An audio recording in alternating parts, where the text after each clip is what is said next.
Halo Bizar, kembali lagi sama saya Nadia Anggita sebagai salah satu siswi dari SMA Negeri 1 Jember. Saat ini saya sedang bersama salah satu alumni dan juga idola baru dan pastinya eksis dong di SMA Negeri 1 Jember, yaitu Menteri Pendayagunaan Aparatur Negara dan Reformasi Birokrasi, Bapak Abdullah Azwar Anas. Bapak, mungkin bisa disapa dulu penontonnya. Ya, assalamualaikum. Teman-teman manggil? Teman-teman Bizar, Pak. Ya, teman-teman bisnis SMA 1 Jember. Alhamdulillah saya senang sekali hari ini. Setelah sekian tahun tidak bertemu dengan teman-teman dan guru-guru di SMA 1 Jember, hari ini bisa bertemu dan termasuk hari ini diundang podcast pada kesempatan. Iya, sebenarnya saya berterima kasih Bapak karena sudah menyempatkan waktunya. Mungkin hanya bertanya sedikit, izin untuk bertanya terkait dengan sebagai seorang alumni SMA Negeri 1 Jember, pesan dan juga nasihat serta harapan untuk SMA Negeri 1 Jember generasi berikutnya. Iya, SMA 1 Jember ini kalau produk ini udah punya brand, ya, punya brand, alumninya banyak, kemudian anak-anak yang sekolah juga relatif terpilih dan menurut saya harus dipertahankan kualitas ini. Dan SMA 1 mesti melihat bagaimana sekolah-sekolah lain yang tumbuh hebat di berbagai daerah di Indonesia.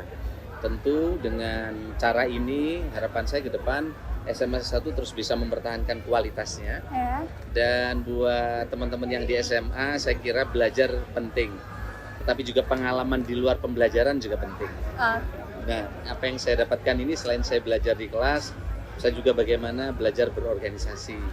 Karena dari situlah kita bisa banyak membangun persahabatan, bisa melatih bagaimana cara mengambil keputusan, kemudian bagaimana kita mengambil skala prioritas dan seterusnya. Jadi Jember menurut saya tempat yang nyaman, yang pas menurut saya, tidak terlalu kota banget, tetapi juga di sini ada kampus, juga bisa belajar dengan teman-teman sebaya yang relatif bagus. Dan saya kira beruntung kepada teman-teman yang hari ini ada di SMA di Jember, khususnya di SMA 1. Kalau saya kan punya pengalaman agak beda mungkin. Jadi waktu saya di SMA, saya tidak boleh tinggal di rumah kos oleh orang tua saya. Saya harus tinggal di pesantren, di Talangsari waktu itu. Sehingga saya punya pengalaman di Talangsari, itulah saya punya banyak pengalaman karena yang di pesantren banyak anak-anak kuliah. Sehingga saya banyak belajar. Kemudian waktu itu saya juga sudah bekerja menjadi reporter, jadi harus belajar saya waktu itu. Jadi waktu itu saya sudah belajar keras bagaimana membagi antara keperluan sekolah, keperluan pekerjaan, dan keperluan saya harus menyisihkan waktu di pesantren. Jadi belajar di SMA itu waktu itu cukup cukup memberi modal bagi saya ketika saya ke Jakarta, karena saya berlatih untuk life balance ya jadinya. Ya, untuk ngatur waktu. Dan tentu teman-teman di Jember, teman-teman SMA mesti banyak belajar bagaimana kesulitan ketika masa sekolah itu ternyata bermanfaat banget buat ketika kita sudah lulus sekolah.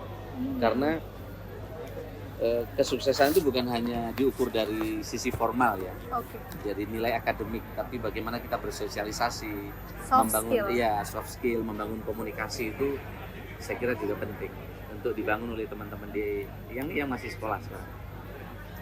Wah, ini sangat memotivasi kami ya Pak, tentunya juga untuk generasi semasa kedepannya, bahwa pesan dari Bapak Menteri ini tidak hanya belajar di sekolah yang menjadi modal utama kita untuk menjadi sukses, tapi bagaimana kita bisa belajar dari lingkungan sekitar. Bahkan Bapak Menteri tadi sendiri juga saat SMA sudah mulai bekerja dan tinggal lepas dari orang tua ya Pak, secara mandiri. Waktu itu kemudian menjadi reporter di Radio Prosalina.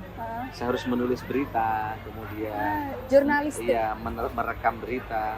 Tapi lebih dari itu menurut saya memang waktu SMA ini waktu yang penting menurut saya. Penting untuk untuk banyak melatih ya, untuk banyak melatih. Dan di Jember saya kira tempat yang cukup baik menurut saya untuk menempa banyak kemampuan dan juga mungkin kalau boleh dibilang hobi dan lain-lain. Apalagi tantangan anak-anak sekarang jauh lebih berat dibanding zaman saya. Anak-anak hari ini kompetisi ke depan kan lebih keras, lebih kuat. Apalagi di era teknologi ini tantangan pekerjaan juga berat. untuk berkompetisi di sektor-sektor tertentu itu juga gitu ya. Oke. Itu tadi teman-teman bincang asik dari Bapak Menteri. Jangan lupa kalau misalnya jangan sia-siakan waktu SMA ya Pak, karena waktu SMA itu bisa menjadi waktu yang sangat bisa banyak mengeksplorasi dunia.